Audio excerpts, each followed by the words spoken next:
You are a real forward-thinking person on this issue. Real thought leader, before anyone was ever really focused on this topic. In fact, when you were the governor of Colorado, you actually created a task force within your state to start looking at artificial intelligence-driven impacts on the workplace and the workforce. Tell us about that effort. What did you do? How did you do it? And how did you get people to coalesce around that effort?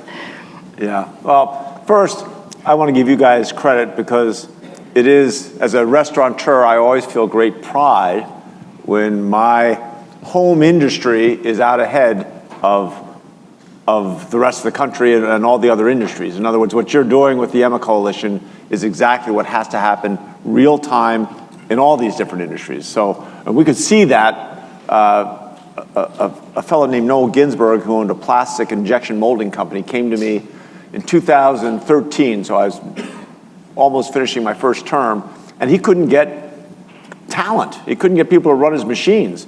So he started something called the Bell Commission, which was business experiential learning, people learning not necessarily in school. And then that's really, once we got into looking at artificial intelligence and what it's going to do, that was the sobering part.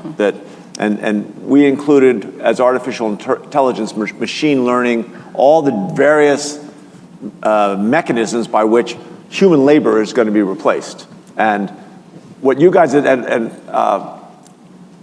when your report, and you guys should all read this report, because trust me, I live in the world of reports and I hate them. But yours is concise and to the point that the jobs that are going to go away are the tedious, boring jobs, the repetitive, manual jobs. And the jobs that are going to come along, I mean, we're going to have all these robots. Someone's going to have to operate those robots, right? Someone's going to have to be the technicians to make sure when the screen goes dark, how do we reboot it? How do we get it set up? And it doesn't need to be electrical engineers. So some of the stuff that we saw in when we were working on with the task force on artificial intelligence was, as we get into a gig economy and artificial intelligence takes more jobs away, what are the things that we will need to provide for workers to be ready for those jobs? And obviously portable, and your video kind of touched on this, portability of benefits, so your retirement, your healthcare, you're going to have to go from business to business more frequently. We in the restaurant business are not strangers to that. We had a whole list of things that would come, but we came back and again to skills training, that we need to find a different way to train people. And we talked a little bit earlier about we put together an apprenticeship system in Colorado that's now being rolled out, and I think we're in 24 states now, but it's not about just electricians and plumbers. It's kids when they at their choice, instead of going into 10th grade, they go work at a bank or an insurance company or a restaurant or advanced manufacturing, and they work 2 days a week, and then they go and study at a community college or back at their high school. They study 3 days a week. Then the second year, instead of working 2 days, they'll work 3 days, and the third year, they'll work 4 or 5 days and have much less studying. The end of the 3 years, they'll have made $30,000. They'll have their high school degree. They'll have, if they choose to go towards college, they'll have a year towards college through all the community college work. But most importantly, they'll have learned all these skills. And we've created a matrix, and this came out of the task force on artificial intelligence. We ended up partnering with LinkedIn originally, and now it's Microsoft. And they gave us about a year and a half, almost 2 years ago, a $26 million grant, the largest grant in the history of their foundation, to create something called Skillful.com. And this is the other thing, one of the things that came out, or the other thing that came out of the task force, was we need to measure competencies in all these different skills that people are going to acquire. And to do that, we're going to have to work together within industries. So the restaurant industry is going to have to provide for their skills in their work. All the different industries will do that as well. What Skillful.com does is help create that culture of lifelong learning that I think all the young people are going to have to learn. They're going to have to be learning new skills every year. But Skillful.com will allow kids to have a profile to acquire all these skills over time. And at any time, let's say for 10 years or 30 years, they can click on a new profession and see which skills they've acquired are applicable, what skills they're missing, where they can get those skills, and what it'll cost.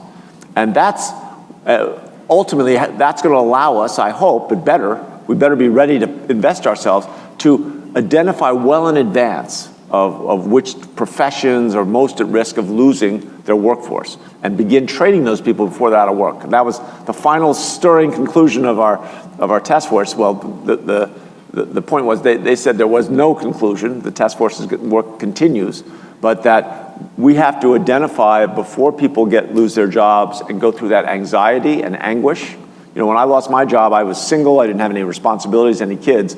You look at how much anxiety and unhappiness there is where we had widespread workplace displacement. It's a major cause of depression and problems in the country. Yeah. That's part of what that we hope to accomplish, other than our advocacy efforts and influencing hearts and minds, is to really start this effort by identifying the skills that are going to be likely displaced, automated, and then really focusing in on training programs that are going to address the new skills that are needed. Michael? You talked about acceleration. You talked about investment.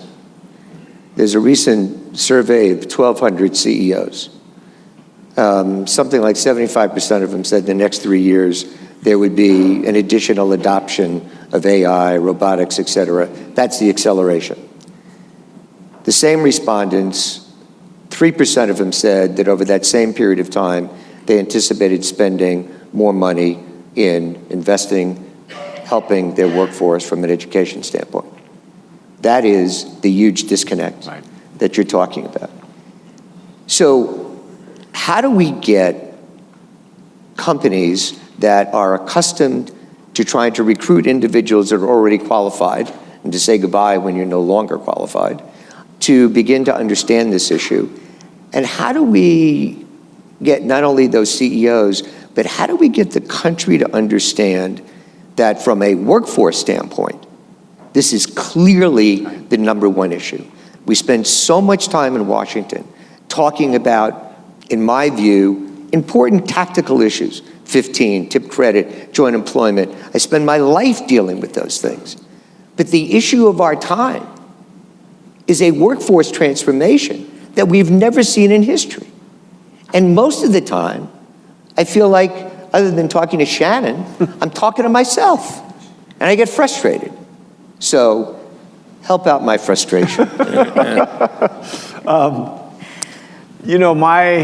My experience in life as an entrepreneur has always been that you succeed when you create the alignment of self-interest, right?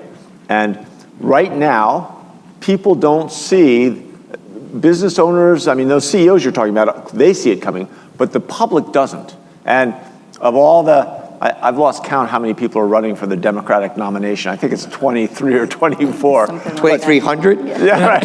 It feels like it, trust me.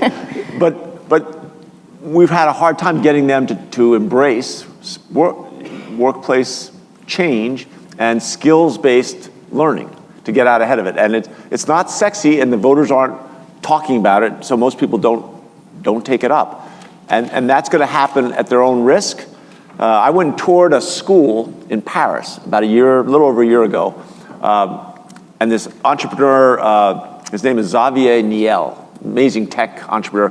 But he took over a train station, made it 1,000 startups, couldn't find enough workers, so he started this school, and it's 3 years if you're working full time, but it teaches you the rudiments of how to be able to become a technician or someone who actually manages and operates a robot. But the basic skills in what coding is and what it looks like. Anyway, I go there, I meet these guys who work for a trucking firm in Marseille, and they're going through this 3-year program.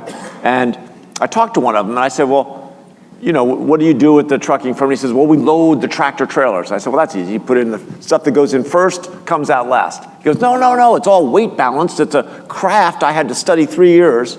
Well, I said, what are you doing here? He goes, we know that in 5 years a robot's going to be doing it. Correct. So our company and the French government right now are helping us learn these skills so that we will be the ones who actually operate the robots that take our jobs. That's what the United States has to get to. And we have to find a way of putting that in language that is sufficiently compelling so that voters care about it and they push it to the top I mean, healthcare right now is what everyone cares about, but as I said at the lectern, there's no question in my mind that this is a far greater risk to to their quality of life than the inflation of healthcare. I mean, they're both important, but if we don't address this, it will be havoc. Well, we're going to help you, the leadership of NRA, the only trade association in the world that's taking this issue on, talking about leadership, and we're going to write a little book to help all of the candidates, all 2,300 candidates, in the presidential campaign to use this if they're so inclined, because we see that as a tremendous opportunity to increase everybody's awareness of this topic.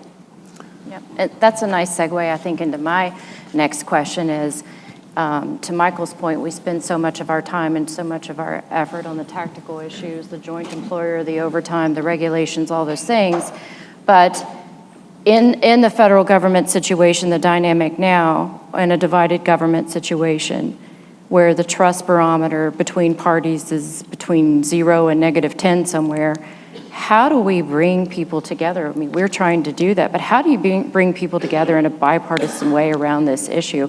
And how do you plan to inject this into the presidential campaign best way you can?